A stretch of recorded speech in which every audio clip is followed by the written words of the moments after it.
Learn English with Daily Glowing English Podcast. Welcome back, everyone, to Glowing English. I'm Jihad, and I am so glad you are spending your time with us today. If you are tuning in right now, wherever you are in the world, I hope you take a deep breath and settle in, because today's topic is something every single one of us needs at some point in our lives. Hello, everyone. I'm Toma, and I could not agree more with Jihad.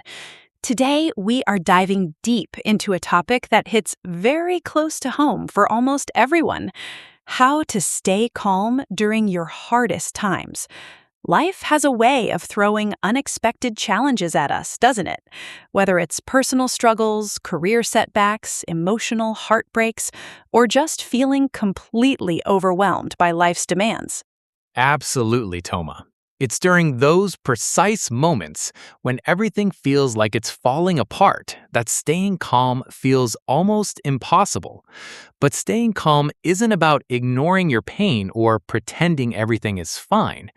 It's about managing your inner world so you can navigate the outer chaos with clarity and strength. That is such a crucial distinction, Jihad.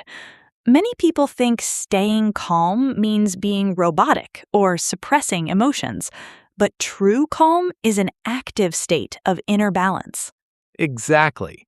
And before we dive into these deep insights and practical tools, I'd like to take a quick second to remind all of our wonderful listeners and viewers, if you are enjoying this conversation and finding value in it, please take a quick moment right now to hit that like button and subscribe to Glowing English. Yes, subscribing and clicking that notification bell really helps our community grow, and it ensures you never miss an episode designed to help you improve your life and your English fluency at the same time.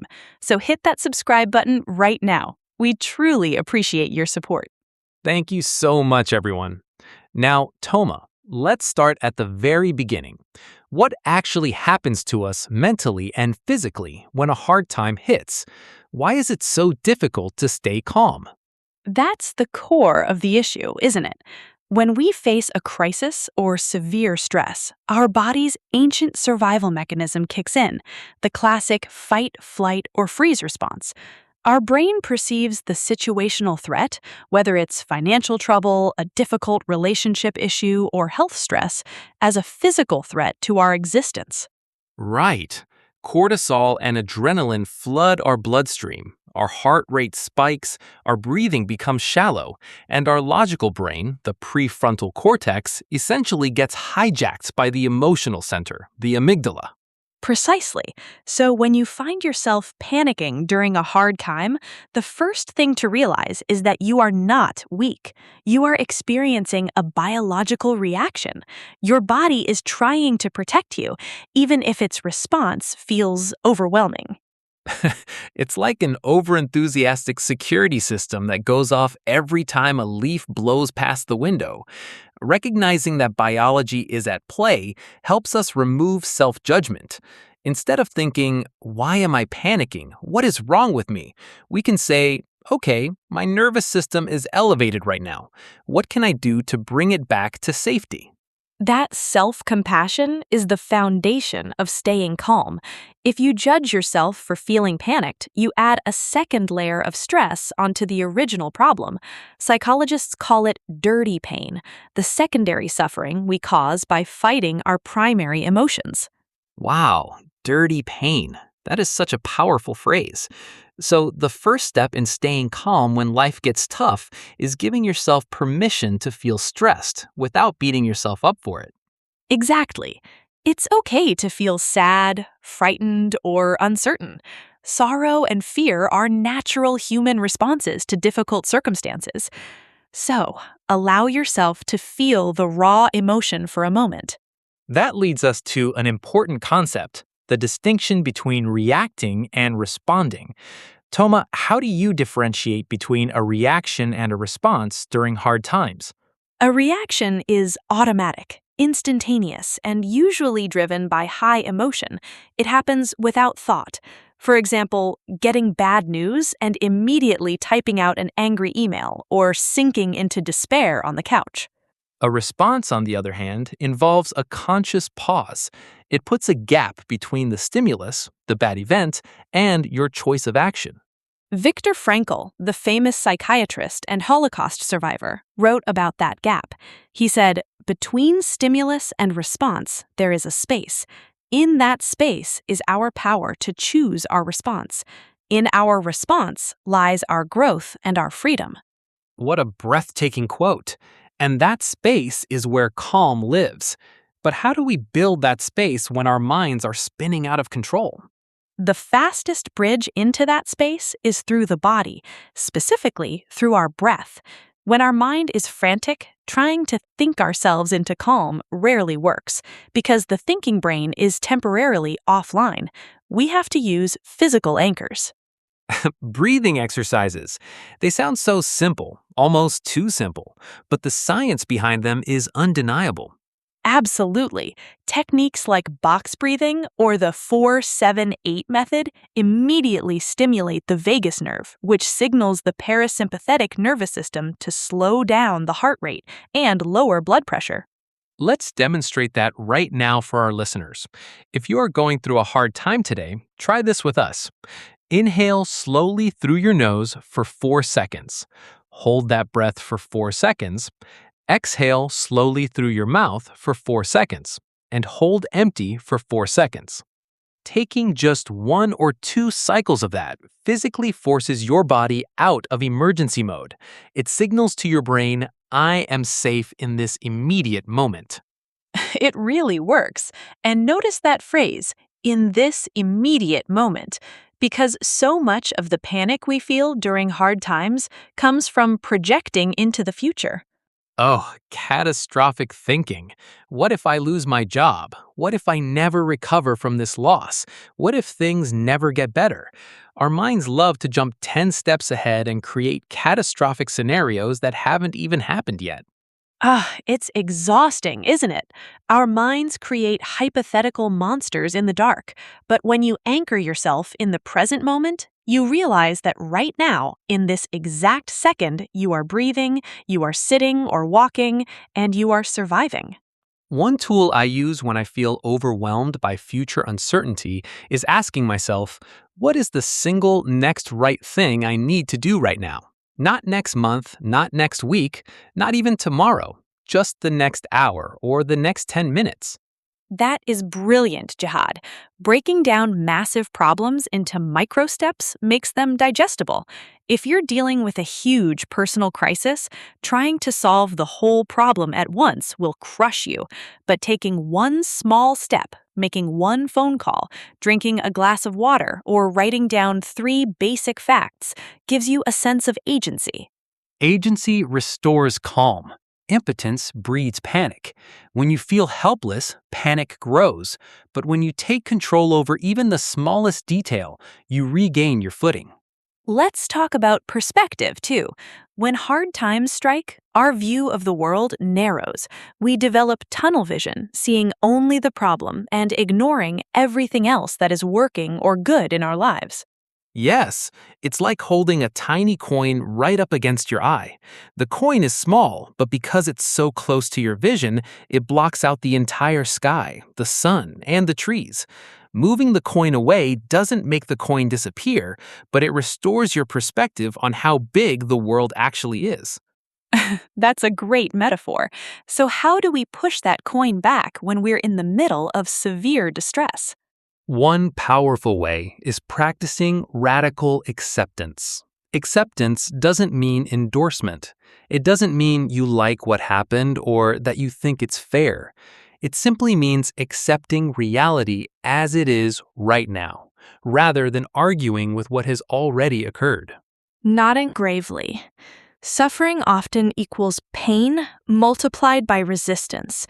The pain of a situation is real, a loss, a failure, a disappointment, but our resistance to that pain, thinking, "This shouldn't be happening to me. Why is life so unfair?" is what creates prolonged suffering. When you stop fighting reality and say, okay, this is where I am right now. This is the reality I must deal with. Your energy shifts from outrage to problem solving. softly. And that shift frees up immense emotional bandwidth. You stop wasting precious mental energy on anger or denial and direct it toward healing and constructive action. Thoughtfully. Toma, let's address something that many people struggle with during tough times: the feeling of isolation. When life hurts, people often withdraw, feeling like no one understands or that they are a burden to others. Sighs with empathy. That sorrow is so heavy. Isolation tells us a lie. It tells us that we are the only person who has ever felt this broken or lost. But human struggle is universal. Every person you pass on the street is carrying or has carried a quiet heartbreak or severe anxiety. Reaching out for support, whether to a trusted friend, family member, therapist, or support group, is vital. Sharing your burden doesn't make you weak, it spreads the weight so it doesn't crush you single-handedly. Warmly. Exactly. And even if you can't feel you can talk to someone directly, journaling can serve as an incredible outlet. Writing down your raw, unfiltered thoughts on paper externalizes the chaos inside your head. Once it's on paper, it stops racing through your brain. I completely agree. Journaling acts like a mirror for your mind. You look at what you wrote and realize, okay, some of these thoughts are driven by fear, not facts. That distinction between facts and stories is so crucial. Let me give an example. The fact might be, I lost my job today. That is an objective reality. But the story your mind creates might be, I am a total failure. I will lose my home, and my career is ruined. Nodding, recognizing that the story is separate from the fact, allows you to challenge the story. You can tell yourself, losing my job is difficult and stressful, but I have skills, I have overcome obstacles before, and I will find a way forward. That brings us to another pillar of staying calm: past evidence of resilience. Think back to 5 or 10 years ago.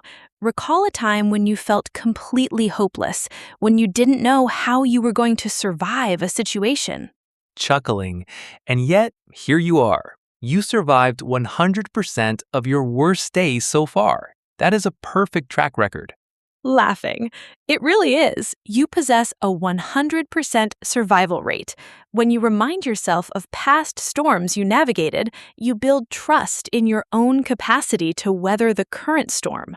That self-trust builds an unshakable inner resilience.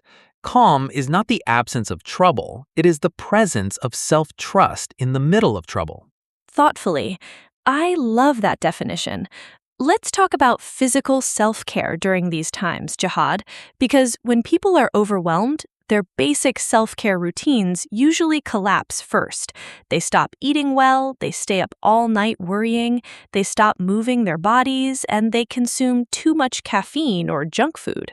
Nodding, it becomes a vicious cycle. Poor physical health makes your brain far more vulnerable to stress and emotional outbursts. When you are sleep deprived, your emotional regulation plummets. Absolutely. Taking care of basic needs, getting enough sleep, drinking clean water, eating nourishing foods, going for a simple walk in nature are not luxuries during a crisis.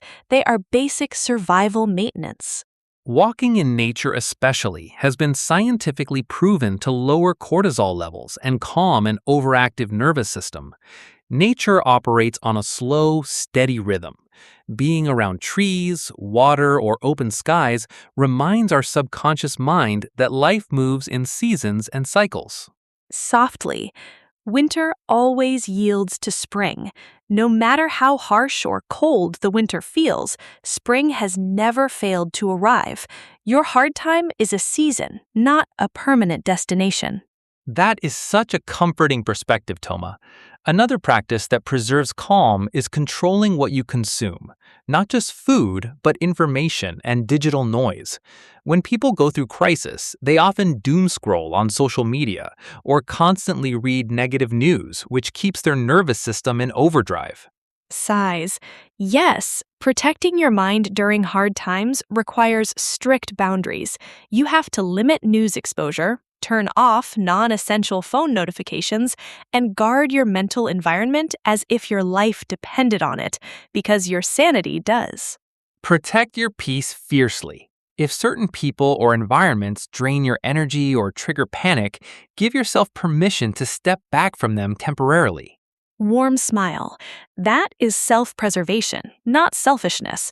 You cannot pour from an empty cup, nor can you steer a boat through a storm if everyone around you is drilling holes in the hull. That's a powerful visual. Surround yourself with calm, grounding influences, people who speak wisdom, hope, and clarity into your life. Now, what about gratitude during hard times, Jihad? Some people feel that practicing gratitude when life is falling apart feels fake or forced. How do you approach gratitude during severe hardship, Jihad? That's a very valid concern, Toma. Forced positivity or toxic positivity, telling someone to just smile and be happy when they're grieving, is unhelpful and invalidating. Real gratitude isn't about ignoring pain. It's about acknowledging that good things continue to exist alongside the pain. Thoughtfully, yes, it's the and perspective. This situation is deeply painful, and I'm grateful for my warm cup of tea right now. I'm facing financial stress, and I'm grateful for the unconditional love of my family. That and creates space for complexity.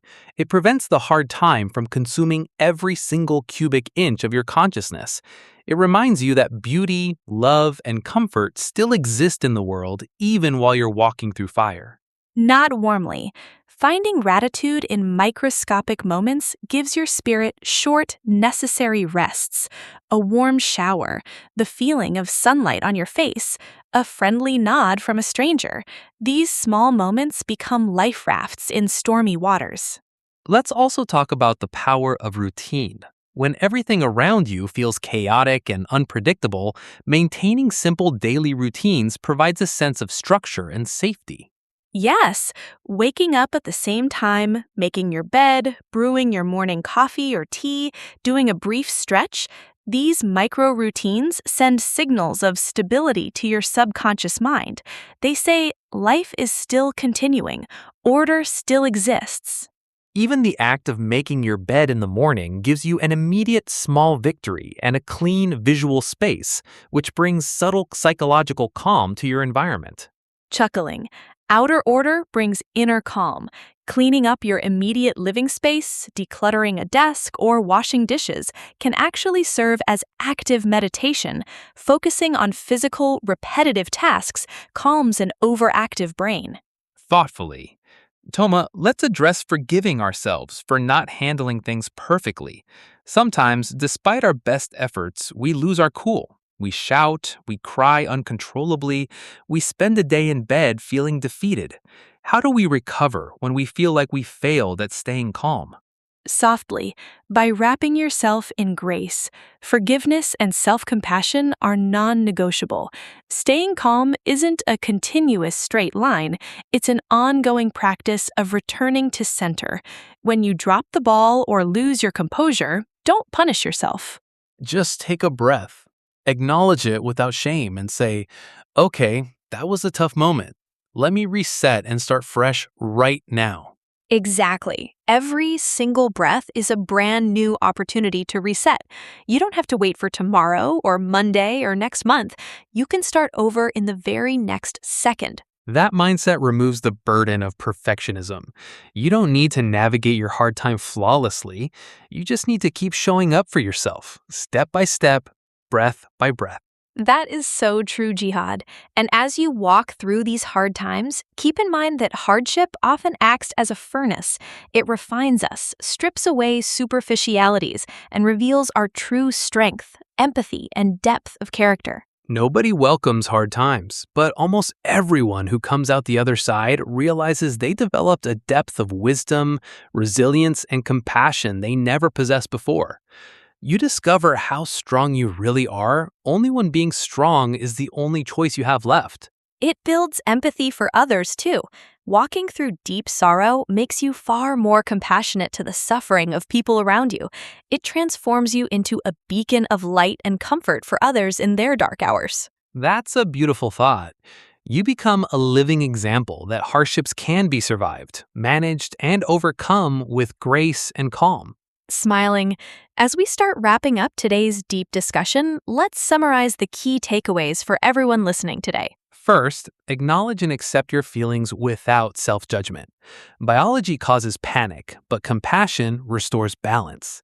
Second, use your breath and body as anchors to pause between stimulus and response. Third, break down overwhelming problems into the single next small step. Fourth, separate objective facts from the scary stories your mind creates. Fifth, remember your past resilience. You have survived 100% of your hardest days. Sixth, guard your physical health and digital consumption fiercely. Protect your peace. And finally, offer yourself endless grace whenever you stumble. Smiling. Remember, you are far stronger and more resilient than you give yourself credit for. The storm you are in right now will pass. The sun will shine again, and you will emerge wiser and more capable than ever before. Heartfelt tone. Thank you so much for joining us for this comforting session today. We truly hope these words bring peace to your mind and warmth to your heart during whatever season of life you are currently experiencing. Smiling. If this conversation brought you comfort or helped you gain perspective, please remember to subscribe to our channel, Glowing English, like this video, and drop a comment below sharing how you stay calm during difficult times. Your stories inspire us and help others in our community. Yes, don't forget to visit our channel, Glowing English, for more inspiring episodes designed to uplift your spirit and enhance your English language journey. Hit that subscribe button, share this video with someone who might need a quiet word of encouragement today, and take great care of yourself. Thank you all so much for listening. Until next time, stay calm, stay hopeful, and keep glowing. Goodbye, everyone. Take care.